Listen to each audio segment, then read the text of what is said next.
अस्सलाम वालेकुम। कैसी है मेरी यूट्यूब फैमिली। आई होप आप सब लोग अपने अपने घरों में खुश होंगे। अल्लाह ताला आपको हमेशा खुश रखे, आबाद रखे, आमीन सुम आमीन।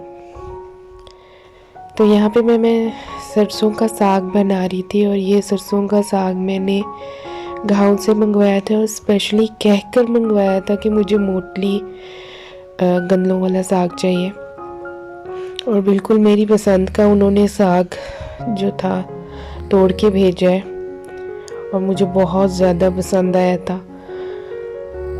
और मैं यहाँ पर तकरीबन ये सुबह 11 बजे का टाइम है और मैं चाय पी रही थी साथ में और साथ में ही मैं इनको छील के रख रही थी क्योंकि मुझे ये गंदलों का साग बनाने के बाद मंडी जाना था और मंडी से मुझे पालक और बाथू लेकर आना था।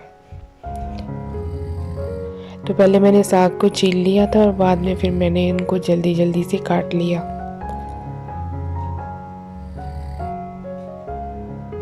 सरसों का साग बनाने का असल तरीका यही होता है कि मोटी गंदलों वाला साग लेते हैं सरसों का और उसमें पालक और बाथू का इस्तेमाल करते हैं। इसके अलावा कोई भी चीज़ इसमें नहीं डलती। तो ये मैं फ्रेश पालक काफ़ी ढूंढ के मैं लेकर आई थी। ये इस पालक को पानी नहीं लगा हुआ था और एकदम फ्रेश थी और साथ में बाथू भी ले आई थी और ये हरी मिर्चें भी लेकर आई थी। तो अब मैं यहाँ पर इनको भी अच्छे से काट के बारीक बारीक और वॉश कर लूँगी। यहाँ पर वॉश में इसको हमेशा साग हो पालक हो इस तरह की कोई भी सब्ज़ी हो मेथी हो मैं टब में ही वॉश करती हूँ 2 से 3 दफ़ा पानी में गुजार के और ये अच्छे से साफ़ हो जाती है। इसमें जो मिट्टी वगैरह होती है वो निकल जाती है आराम से।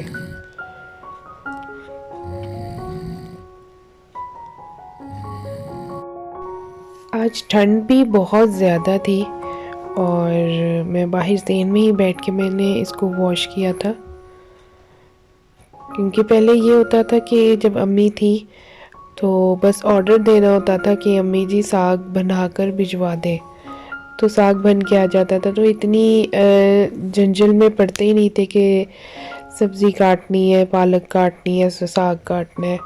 लेकिन अब अम्मी है नहीं तो ये सब कुछ खुद ही करना पड़ रहा है क्योंकि जब से सीज़न स्टार्ट हुआ है ये फर्स्ट सरसों का साग है जो मैं बना रही हूँ। मुझे साग काटना पालक काटना बिल्कुल पसंद नहीं था लेकिन अब मैं खुद से काट के बना लेती हूँ। और ये थोड़ी सी पालक मैंने काट के इसको मैं फ्रीज़र में रख दूँ कि जब कभी पकोड़े वगैरह बनाने हो तो फटाफट निकाल के तो पकोड़ों में डल जाती है। तो यहाँ पे तकरीबन 3 घंटे तक मैंने इसको चूल्हे पे गलने दिया था। तो इसमें अभी थोड़ा सा पानी है तो अब मैं इसको नीचे उतार के तो इसको देचकी को दोनों पाँव के बीच में रख कर अच्छे से मतलब टाइटली इसको पकड़ के इसको मैं अच्छे से घोटा लगा लूँगी। और यहाँ पर मैं हरी मिर्चों की डंडियाँ उतार रही थी और इनको भी मैं डोरी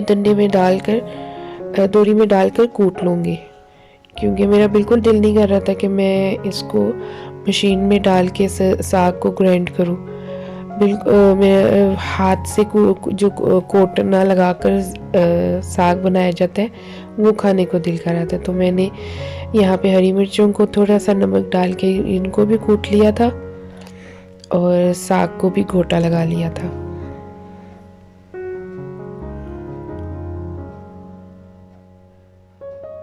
अब मैं हरी मिर्चों की पेस्ट इसमें शामिल करके इसको थोड़ा सा घोटा और लगा लूँगी। 1 चम्मच मैंने नमक का स्टार्ट में डाला था घोटा लगाने से पहले और 1 चम्मच जो टेबल स्पून मैंने बाद में डाला था। मेरे पास तकरीबन 2.5 किलो सरसों का साग था, 2 किलो मैंने पालक ली थी और आधा किलो बाथू।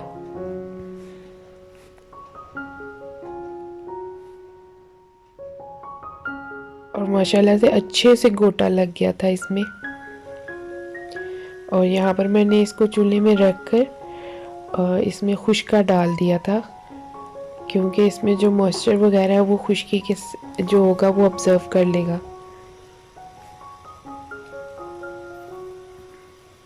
तकरीबन 2 मुट्ठी मैंने इसमें खुश्का डाला था।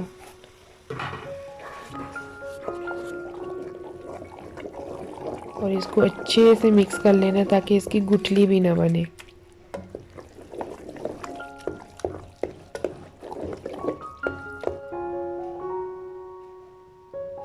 और इस पॉइंट पे आकर सरसों का जो साग था वो बिल्कुल तैयार हो गया हुआ था। और आपने जितना इस्तेमाल करना है एक टाइम में वो निकाल के आप यूज़ कर सकते हो। बाकी जब ठंडा हो जाएगा तो आप इसको किसी कंटेनर वगैरह में डालकर फ्रीज़ कर सकते हैं दोबारा यूज़ करने के लिए।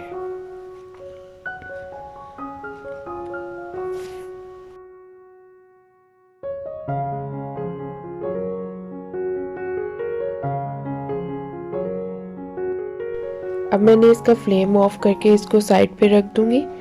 और इसके साथ ही मैंने फ्रेश मक्खन बना लिया था, जो मेरे पास मलाई इकट्ठी हुई थी उसका मैंने फ्रेश मक्खन बना लिया। और यहाँ पर मैं सबसे पहले जो है वो प्लेन तरीके से मैं सरसों का जो साग है वो फ्राई कर लूँगी। तो मैंने थोड़ा सा देसी घी लिया था और उसके अंदर मैं साग को डाल के अच्छे से इसको यहाँ पे फ्राई कर लूँगी, भून लूँगी।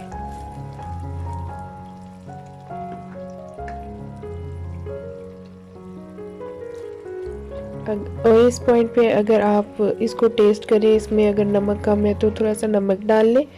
और अगर हरी मिर्चें कम लग रही हैं तो थोड़ी सी लाल मिर्चें डाल लें, या हरी मिर्चों को मज़ीद मैश करके वो भी डाल सकते हैं। और यहाँ पे मैं इसको अच्छे से फ्राई कर लूँगी। और जब इसके अंदर से कम्प्लीटली जो मॉइस्चर है वो ख़त्म हो जाएगा तो इसके अंदर मैं मक्खन का क्यूब डाल दूँगी एक। और इससे बड़ा क्रीमी और मज़े का फ्लेवर आ जाता है साग में। और माशाल्लाह से ये प्लेन जो साग मक्खन के तड़के वाला है वो तैयार हो गया है। और इसके बाद मैं तैयार करूँगी लहसुन और प्याज के तड़के वाला साग। तो यहाँ पे मैंने हाफ, मेरे पास छोटी प्याज थी उसका हाफ मैंने छोटा बारीक बारीक काट के वो देसी घी में डाल दिया था। और इसको मैं हल्का सा लाइट ब्राउन होने तक, गोल्डन होने तक फ्राई करूँगी। और इसके अंदर लहसुन डाल दूँगी क्यूब्स में कट किया हुआ। जब ये लहसुन और प्याज अच्छे से फ्राई हो जाएगा तो इसमें मैं थोड़ा सा टमाटर शामिल कर दूँगी, बारीक बारीक काट के शामिल करके। और इसको सॉफ्ट होने तक के मैं इसको फ्राई कर लूँगी। और यहाँ पे टमाटर सॉफ्ट हो गया। और जो मैंने मक्खन वाला प्लेन जो फ्राई किया था उसी में से मैं थोड़ा सा साग ले लूँगी और वो इसमें डाल दूँगी। और इसको तकरीबन 5 मिनट भूनने के बाद इसमें मैं मक्खन डाल दूँगी।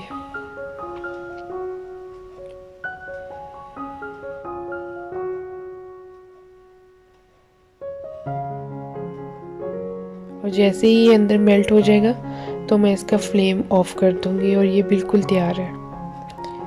और इसके साथ मैं अब बना लूँगी मकई की रोटी। तो इसमें मैंने 3 हिस्से मकई के आटे के लिए थे और 1 हिस्सा मैंने गंदम का आटे का लिया था। और थोड़ा सा बिल्कुल हल्का सा नमक शामिल कर लिया था। और इसको मैं अच्छे से मिक्सअप कर लूँगी। और नीम गर्म पानी, जो आपका हाथ बर्दाश्त कर सके ना, उतना पानी को मैं इसमें डाल कर इसको गूंद लूँगी।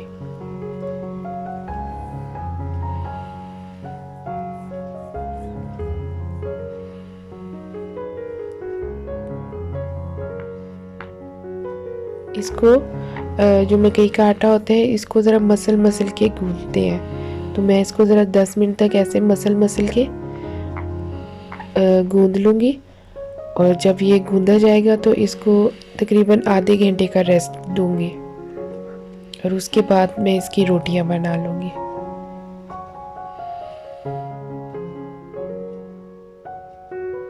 तो यहाँ पे मैंने एक शॉपर जो होता है वो लिया था और उसकी कटिंग कर ली थी। तो ये हल्का सा मैं पानी लगा के इसके ऊपर रख के और दूसरी साइड से भी इसके ऊपर बैग को ऐसे लगा के इसको बेल लूँगी। एक तरीका ये होता है। और एक तरीका होता है कि इसी शॉपर के ऊपर आप हाथ से रोटी को बेल लें।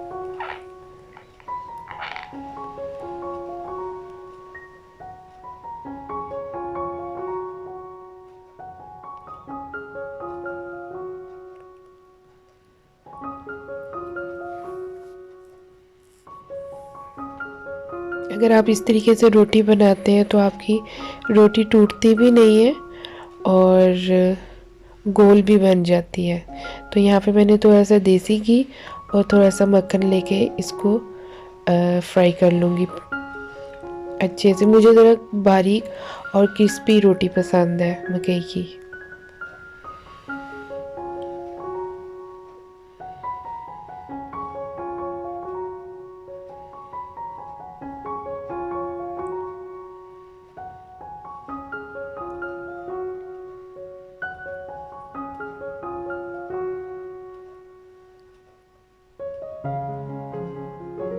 और इसी तरह से मैं दूसरी रोटी को भी बेल लूँगी और उसको भी तवे पे डाल दूँगी। आप एकदम से इसको तवे पे डालकर फ़ौरन से शॉपर को रिमूव कर लें तो वो तवे के साथ चिपकेगा नहीं।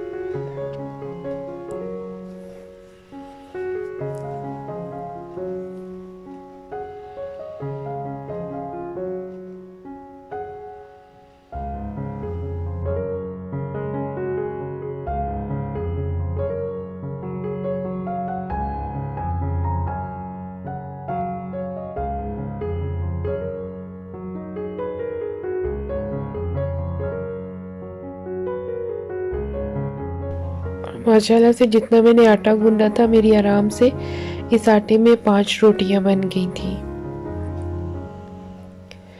इसके साथ ही मेरी आप लोगों से रिक्वेस्ट है कि प्लीज़ आप मेरे चैनल पर आते हैं, मेरी वीडियोस को देखते हैं तो मेरे चैनल को सब्सक्राइब भी करें और अपने फैमिली मेम्बर के साथ शेयर भी करें। इसके साथ ही मैं आप लोगों से इजाज़त चाहती हूँ। आप अपना और अपनों का ढेर सारा ख्याल रखें। मुझे दें इजाज़त। अल्लाह हाफिज़।